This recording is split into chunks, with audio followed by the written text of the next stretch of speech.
The War and Peace Report. I'm Amy Goodman. Israel's facing growing condemnation over the torture and rape of Palestinian prisoners. Israel's Channel 12 News aired shocking footage of Israeli soldiers sexually abusing a Palestinian prisoner. The video shows a group of blindfolded prisoners lying on the ground inside a prison at Sde Teman army base, which critics have compared to Guantanamo. Israeli guards are then seen taking one man into a corner where the soldiers encircled him and reportedly sexually assaulted him.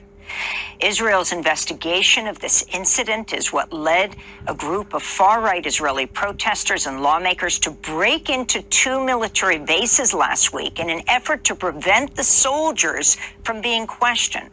Meanwhile, a group of UN experts has warned Israel's escalating use of torture of jailed Palestinians is a crime against humanity. The experts wrote, "Torture practices are irredeemably unlawful and constitute international crimes, yet form part of the modus operandi of Israel's notorious detention and torture system," unquote. Meanwhile, the Israeli human rights group B'Tselem has published a major new report documenting how the Israeli prison system has become what B'Tselem calls a network of torture camps. I want to turn to an interview conducted by B'Tselem of Ashraf al-Mutasa, a father of five from Hebron and a wedding band manager. While detained on the morning of November 18th last year, Ashraf had prison guards storm his cell he shared with other men, claiming they were looking for a radio. One morning at 6, they raided our cell. About 15 guards with a monstrous dog.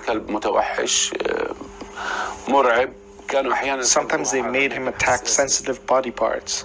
They attacked us all, kicking us and hitting us with sticks. I was leaning against the wall behind others in the cell. They started kicking me in the neck and ear. Unfortunately, I got a very hard blow to my ear. I've completely lost my hearing on that side. I got 4 fractures in my back ribs, 3 in my chest, and fractures in my hands and other body parts. In another interview conducted by the Israeli human rights group B'Tselem, 50-year-old Firas Hassan, an official in the Palestinian Authority's Ministry of Youth and Sports, describes not only being beaten by prison guards while in detention, but hearing that their brutal attack is being live-streamed for Itamar Ben-Gvir, the Minister of National Security of Israel, to watch. في يوم 9/11/2023 دخلت علينا. On November 9th, 2023, 2 prison forces, the District Unit and the Initial Response Force, came into cell 14 we were in on Wing 28. We were 10 Palestinians in the cell.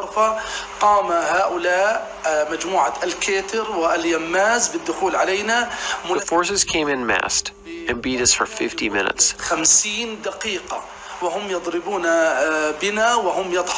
They laughed while they hit us and live streamed it all.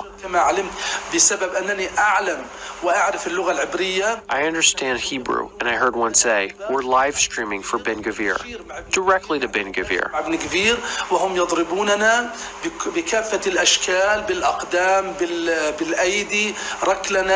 They beat us in various ways with their hands and feet, and then brought in police dogs. After they tied our hands behind our backs and blindfolded us. B'Tselem also spoke to Sari Haria. He's a 53-year-old real estate lawyer and an Israeli citizen. He was arrested and detained over a Facebook post November 4th last year. In this clip, Sari describes Abdurrahman Nari, a 23-year-old man in the isolation cell next to him, screaming in pain and later being brought out in a body bag. He screamed in pain constantly, begging for the doctor. The guard would come now and then and swear at him and tell him to shut up. In the morning, the guards came to count us. One said, "Get up, you animal. Get up, you dog." They checked him, and the whole place went silent. Finally, the doctor said, "There's nothing to be done." One of the guards said to them, "My condolences," and they all started laughing. They put him in a black body bag and carried him out like trash. We're joined right now by Sarit Mikhaeli, international advocacy lead for the Israeli human rights group B'Tselem.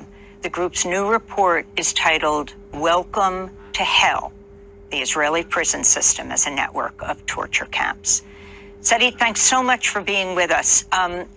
Just as we listen to these horrifying accounts, please lay out your findings. I think on the very fundamental level, Amy, our findings look at the systemic, ongoing and state-sanctioned, government-sanctioned use of torture and abuse in the Israeli prison system vis-a-vis Palestinians who Israel considers to be viewed as security prisoners. Now, this is something that we have discussed in the past. I mean, torture and abuse of Palestinian detainees in detention and interrogations have occurred. They have been documented. But the level, the degree, the scope, the scale of this phenomenon since October 7th are simply unrelated to anything we've seen in the past. And when we look at the way these people are treated, you showed some of the testimonies. Some of the many more testimonies are actually available on our website, and we're sharing them online. You see that clearly this isn't the actions of any sort of rogue element of the Israeli prison system. It's a government sanctioned and also government supported, government mandated policy. And that's the essential conclusion that we have from all of the information that we've collected in recent months. If you can talk about Firas, who was describing not only being beaten by the Israeli soldiers, but also the fact that this beating was being live streamed for the National Security Minister of Israel, Itamar Ben-Gvir, to watch? ابدأ رحلتك اليوم مع GoDaddy. أيا كان ما تحلم به يمكنك بناؤه. So I just want to clarify, we know that the police, the prison guards were discussing this. Certainly we have not, we clarified in our communications that we don't know whether this was indeed literally live streamed for Itamar Ben-Gvir, or whether it was more about the spirit of Itamar Ben-Gvir, because a lot of the things we see on the ground today in the Israeli prison system are directly related to the influence, to the spirit of Minister Ben-Gvir. I think it's certainly not the case that Minister Ben-Gvir is the only person responsible. Absolutely, the Prime Minister Netanyahu, who gave him all of this authority, is absolutely responsible and culpable for this reality. But the Israeli government and Ben-Gvir have shown again and again, since October 7th, but also before October 7th, that they are hell-bent, that their intention is to cause this deterioration, to increase the pressure on Palestinian prisoners. And this has been done, and we saw these kinds of developments even prior to October 7th. From the beginning of the tenure of Minister Ben-Gvir as Minister of National Security, he has been imposing his racist, his Kahanist agenda, both on the Israeli police, with great success, unfortunately, and also on the Israeli prison service. October 7th, the horror, the crimes committed against Israelis on October 7th served as a golden opportunity for Ben-Gvir to continue to cynically manipulate the Israeli trauma, the Israeli fear and anger, in order to push forward this agenda that he has been promoting even beforehand. So I think one of the clear things that we've seen on the ground and in the system since October 7th was that much of this Israeli policy, at least the parts about starving prisoners, about cramping them all together in large numbers in cells, cancelling any possibility for them to have any sort of sustenance, to buy additional food, for example. All of these policies have been declared. They've been stated by the Israeli government. They haven't hid this. Ben-Gvir himself has been on the media promoting these policies and showing, having these like show visits to visit prisoners that he claims are Nukhba, right? Our Palestinian, our Hamas fighters from Gaza. But what we have seen again and again, based on the testimonies that we've taken, is that the Israeli policy wasn't just applied to Palestinian Hamas suspects. We would argue, by the way, that this is absolutely categorically prohibited, regardless of the crimes people have committed. Torture and this type of treatment is absolutely prohibited. But Israel is claiming, and in some cases showing, right, performing in a way, and this is, I think, the incident that was described in this testimony seems very much an example of this. Not just the kind of actual violence and ill treatment and humiliation, but making it very, very public. And this is something that is simply chilling and is part of the really deep moral abyss that this report exposes, I think, within our society today. The Israeli Supreme Court considered a petition yesterday to close a desert military prison where soldiers have been accused of abusing Palestinians. Most recently, this shocking video that aired on Israeli News 12, the channel 12, showing Israeli soldiers sexually abusing a Palestinian prisoner. Talk about that video and what the Supreme Court is calling for, or if they've had a ruling yet. Well, I think there's a few things to unpack in this situation. I mean, again, regardless of the specifics of this individual case, B'Tselem hasn't documented it. We're not familiar enough with the details. I think this is a moment within Israeli society where the old way of doing things, which involved very often these sham investigations, right? Pretending that we're holding soldiers accountable for violations of Palestinian rights and investigating suspected wrongdoing. This is being rejected by a growing, maybe majority, certainly a very large number of Israelis who are simply not interested in any kind of accountability because they do not believe that Palestinians deserve any rights. And this is an interesting and quite disturbing and very, very depressing situation to experience, because the power and the violence released by the recent, for example, charging of far-right activists into the Sde Teman military base and into the Bet Lid military base isn't just going to harm, the specific investigative bodies that we are very critical of. This is an action that is very concerted and coordinated by the Israeli far right in order to scare off any type of law enforcement in Israeli society. And this is why I think it's so deeply connected to what we've seen yesterday in the High Court. There is a High Court petition against Sde Teman. It was presented by by the Association for Civil Rights in Israel. And the state has, as is its custom, denied that there is any wrongdoing in Sde Teman. But there's also another kind of parallel development, which is that a far-right mob has actually verbally charged the High Court justices yesterday in the Israeli High Court, and also tried to assault the lawyers acting on behalf of ACRI.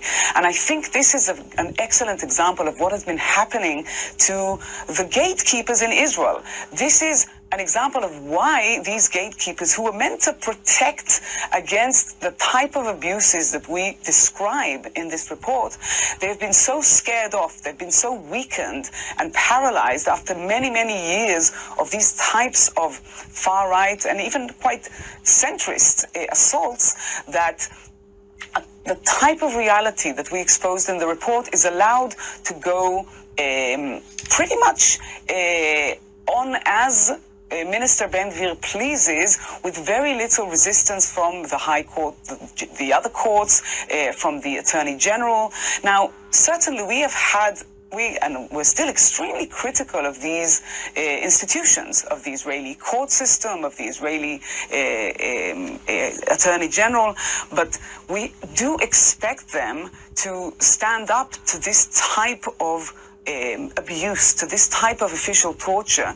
And I think one of the reasons why Ben-Gvir has been so successful in imposing his own agenda, his racist, Kahanist agenda, is this weakness, the cowering of the gatekeepers that have been weakened for so many years. And can you talk about the protests that took place in the last days, trying to prevent the Israeli soldiers or police from being questioned about the sexual assault or the rape of a Palestinian prisoner? تعاني من نسور شرجي متشعب في العضلات العاصرة وحاليا يوجد في.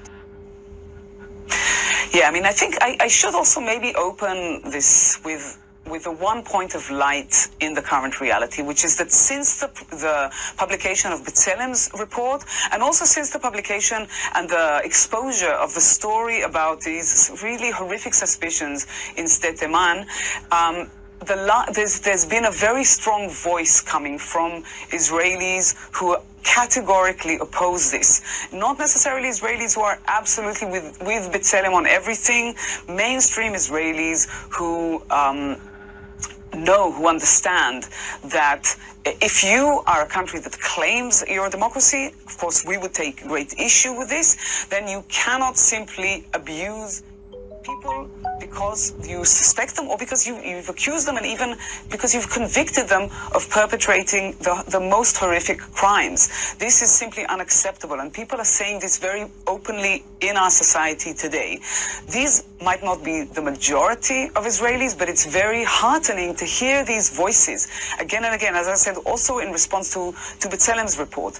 But the story itself, the reason it got such prominence is because it really is it's something that one did not expect to see up until really the recent period. And I'm saying that even though, as I said, B'Tselem's report also revealed additional cases of suspected sexual and gender-based abuse. The story of the suspicions of sexual abuse by soldiers in Sde Teman has generated a mass public outcry, but it's also generated a mass response by proponents of the far right, of the Kahanist movement in Israel, who simply do not want any kind of action by Israeli soldiers against Palestinians to be subject of any sort of accountability process. I mean, that's the whole point. From their perspective, they would like to have a completely open field in terms of what they could do to Palestinians, and this is both for soldiers and settlers. And anyone who tries to impose even the most rudimentary, the most basic level of accountability is attacked as an enemy of the state, as a traitor. And this brings us into quite an absurd situation where bodies that we are, as I said, are extremely critical of, for example, the state attorney's office and also the military advocate general's office, are now coming under fire, not for what we would argue is the correct reason, the fact that they have enabled Israel to allow the army and soldiers on the ground to use totally disproportionate force against Palestinians. They've enabled almost everything that Israel has been doing in Gaza in recent months. The mass killings, the starvation, the horrific things we have done in Gaza. This is not what the far right is criticizing these institutions for. The the criticism is coming when, in the very, very rare cases where there is an occasional investigation, when the Israeli investigative bodies simply don't have any other choice. I'm assuming, I'm only speculating, right? But the fact that there is CCTV footage of this alleged assault, and the fact that the story has become so prominent, and the possibility of an internal whistleblower inside who reported this, have left the authorities really with no option other than to conduct this investigation. Certainly many other cases and the broad policy is not investigated, but they are still attacked by the right for this tiny foray into accountability. I want to go to yesterday's briefing at the U.S. State Department, where Matthew Miller is questioned about this issue. This is the reporter Rabia Iqlal-Turan. Going back to Israel, Israeli media today released a video showing Israeli soldiers raping a Palestinian detainee at Sidi Taman detention camp. The footage was very disturbing. I know you have commented on the reports about this detention center before, but we now have a new evidence, which is video. Have you seen that video, and do you have anything to say on that, and also the reports of rape in Israeli prisons? So we have seen the video, and reports of sexual abuse of detainees are horrific. They ought to be investigated fully by the government of Israel, by the IDF. Prisoners need to be treated, prisoners' human rights need to be respected in all cases, and when there are alleged violations, the government of Israel needs to take steps to investigate those who are alleged to have committed abuses and, if appropriate, hold them accountable. And actually, this is not the first rape incident we have been hearing about Israeli prisons, and Israeli human rights group B'Tselem on Monday released a report saying that Sidi Taman is only tip of the iceberg, and that Israeli detention centers turned into a network of torture camps for Palestinians. It reports cited testimonies from 55 Palestinian detainees. So I know the Israelis are investigating this, but would you support an independent investigation into those allegations? So I would have to look at what the specific independent investigation people are calling for and pass judgment on the merits. But look, there ought to be zero tolerance for sexual abuse, rape of any detainee, period. سامسونج جالاكسي اي سيريس 4 كاميرات، كاميرا اساسيه 50 ميجا بكسل. طب ما نايس ده. لا كاميرا حلوه جدا. So that's the State Department spokesperson, Matthew Miller. Sarit Makhaeli, if you could talk about the significance of what he is saying and what you're demanding at this point as the international advocacy lead for the Israeli human rights group B'Tselem. Yes, Amy. Well, I think the most important thing to clarify in terms of our response to this is that Israel is not going to hold an investigation into the conduct and into the policies in its detention centers for the pure reason, for the obvious reasons that these are policies. They're not the actions of rogue elements, as I said. They're not the actions of individuals who are going against the grain. They're dictated by the management of the Israeli prison system and by the government. They're supported by these bodies, and therefore the only options for investigations are individual cases that are either so egregious that it would be impossible for the authorities to ignore them because of international pressure, or in cases where there is some sort of documentation. And that is generally, I think, when you look at Israeli investigations, that is generally the way the Israeli authorities work. The small, isolated token investigations cover up for broader policies. And in this specific case, I think, from our perspective, we have not appealed, and we've not requested Israeli investigations. B, we do not expect any Israeli investigations to fundamentally alter the situation. What we do expect is the international community to take action. And in the report, we've appealed to all nations and also to all relevant international institutions to look into the situation, to make it stop. Specifically, we've also appealed to the International Criminal Court, because these offenses that we list in our reports are war crimes. They also, we would argue, reach the magnitude of crimes against humanities. And this is the responsibility of the international community, including the United States government, to address. It's not just an intra-Israeli issue.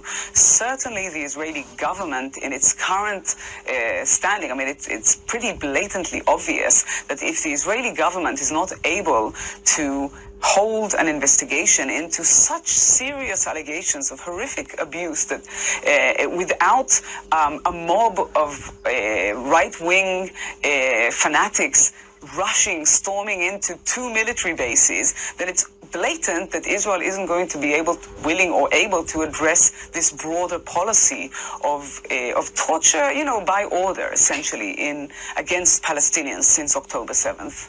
Sarit Michaeli, I want to thank you for being with us from Tel Aviv, International Advocacy Lead for the Israeli